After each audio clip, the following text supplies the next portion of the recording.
Hello everyone, good morning. Welcome back to my new blog. কেমন আছো? আশা করছি যে যেখানে আছো ভালো আছো, সুস্থ আছো। আজ হলো রবিবার। তো রবিবার দেখো গোপাল সোনাদের কত সুন্দর টুপি পরিয়ে সোয়েটার পরিয়ে রেডি করে দিয়েছি, আর পুজোও কমপ্লিট। তারপরে পুজো করার পর সকালবেলা দেখো বরের জন্য আর মামামের জন্য একটু সকালবেলা ব্রেকফাস্টে আছে ডিম আর কিছু ড্রাই ফ্রুটস আছে। তারপরে দেখো বাসন মেজে নিয়ে কাপড় কেচে চলে এসেছি। এই যে আমার নিজের জন্য চা করছি। ঠিক আছে, চা করার পর মামামকে খাইয়ে তারপরে নিচে চলে গেছিলাম রান্নাঘরে। দেখতেই পাচ্ছ ভাত বসেছে, তো এখানে এসে ভিডিওটা শুরু করছি আর আনার চাটা করবো।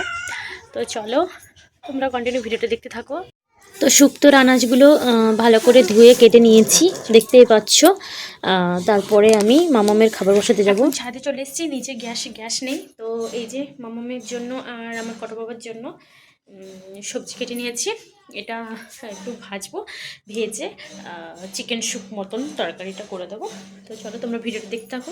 আর আমার আনাজ করা শেষ। আজকে বাড়িতে হচ্ছে শুক্তো হচ্ছে, গিমা আলু দিয়ে ভাজা হচ্ছে, আর চিকেন হচ্ছে। ঠিক আছে, তো গ্যাসটা জ্বালিয়ে কড়াইটা বসিয়ে দিয়েছি। কড়াই গরম হওয়ার পর একটু সাদা তেল দিয়েছি, তাতে এলাচ আর দারচিনি টুকরো দিয়েছি, যাতে চিকেন স্যুপটা একটু ভালো ফ্লেভার হয়।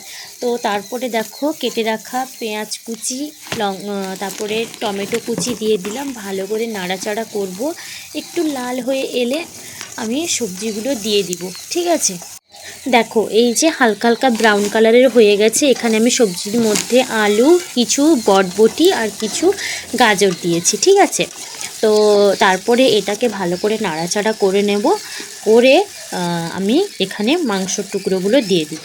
ঠিক আছে, মাংসগুলো কুচি কুচি করে নিয়েছি, তো টুকরোগুলো দিয়ে দেব। তার আগেই আমি একটু লবণ দিয়ে দিয়েছি পরিমাণ মতো।